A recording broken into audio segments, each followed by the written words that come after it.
Hello दोस्तों, आदाब, नमस्कार, सत श्री अकाल।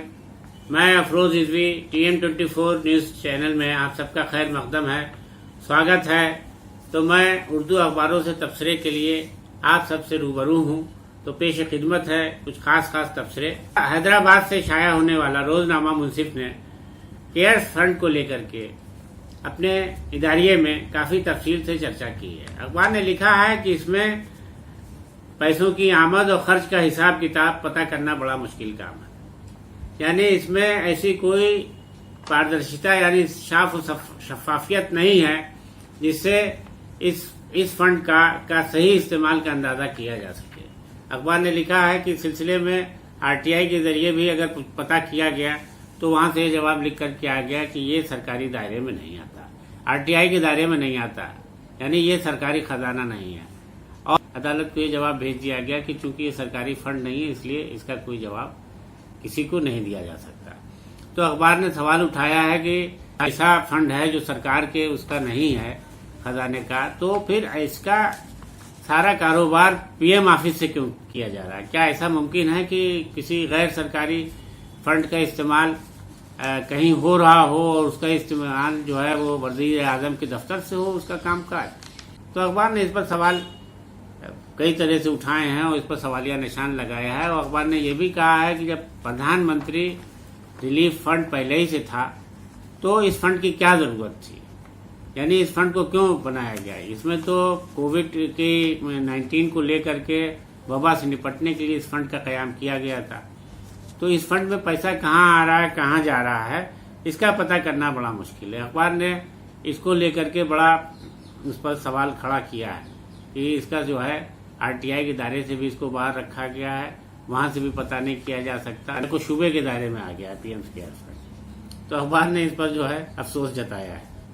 इसी तरह रोजनामा राष्ट्रीय सहारा ने मुल्क में किसान आंदोलन को लेकर के अपने अखबार में अपने इदारिये में तबसरा किया। अखबार ने लिखा है कि एक बार फिर भारत बंद आंदोलन के जरिए किसानों ने मरकजी हुकूमत से अपने मांग को मनवाने की कोशिश की है, लेकिन ऐसा साफ नजर नहीं आता कि सरकार इनकी मांगों को इतनी आसानी से मान रही है। किसान भी अपनी जगह पर इस बात पर अड़े हैं कि सरकार को मानना ही पड़ेगा। अखबार ने कि इस मामले में जब किसान और सरकार के बीच 11वें दौर की बातचीत चल रही थी तो वाकई में ये नजर आने लगा था ये मसला जल्दी हल हो जाएगा और सरकार कोई रास्ता निकाल लेगी। कोई भी नरम पड़ने को तैयार नहीं हुआ तो बातचीत के रास्ते भी बंद हुए और बातचीत ही बंद हो गई।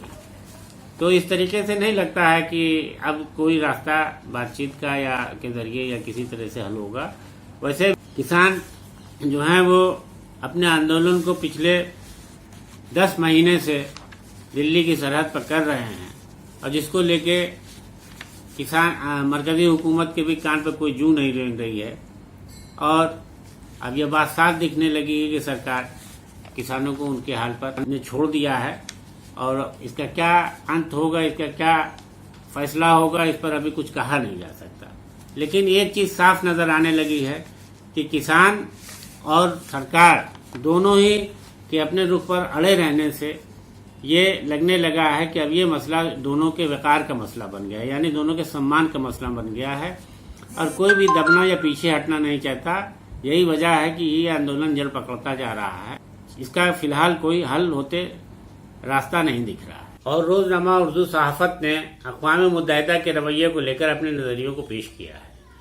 अखबार ने अपने एक तबसरे में लिखा है कि अक़वाम मुत्तहिदा यानी संयुक्त राष्ट्र संघ से अब कोई उम्मीद नहीं की जानी चाहिए।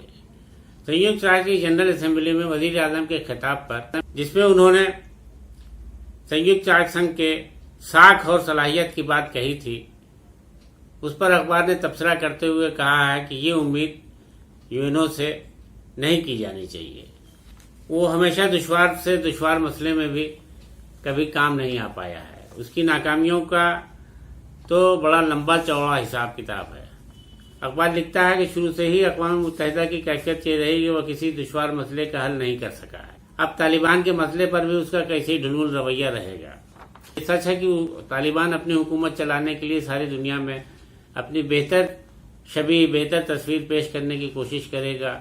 वो कभी नहीं चाहेगा कि अब यहाँ से दहशतगर्दी हो तो सारी दुनिया में जो पहले ही से हमारे बारे में गलत तस्वीर पेश की गई है उस पर मुहर लगे। अखबार लिखता है कि वज़ीर आज़म ने बता करके वहां पर यूएनओ से उम्मीद नहीं लगाई जानी चाहिए कि अक़वाम मुत्तहिदा ऐसा कुछ कदम उठाएगा। बहरहाल अखबार लिखता है कि यूएनओ की तारीख नाकामियों से भरी हुई है। इराक में सद्दाम हुसैन के दौर हुकूमत में अमेरिका ने जो किया उसको लेकर संयुक्त राष्ट्र संघ ने कभी कुछ अमेरिका के सदर की कोई भी मजम्मत नहीं की।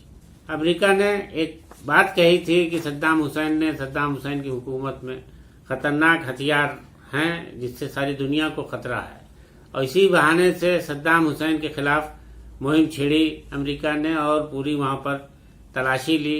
हालांकि जिन अपनी टीम को भेजा था तलाशी लेने वालों ने, उनके हाथ कोई ऐसा सबूत लग नहीं पाया जिससे अमेरिका को इस बात का यकीन होता, वो सारी दुनिया में बताता कि अब हम सद्दाम हुसैन को ठीक करेंगे। लेकिन इसके बावजूद उसने अपनी फौज कशी का इरादा कर लिया और वहां जो कुछ हुआ वो आज सारी दुनिया के सामने है। दिखता है कि हिंदुस्तान ताकतवर मुल्क है, उसे ये नहीं कभी सोचना चाहिए कि पाकिस्तान तालिबान से मिलकर उसका कुछ बिगाड़ पाएगा। ये खाम ख्याली है, बिल्कुल मुहम्मल बात है।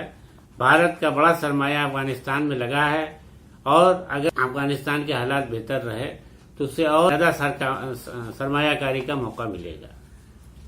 तो दोस्तों, आज के तबसरे में इतना ही। दीजिए इजाजत। खुदा हाफिज। आदाब।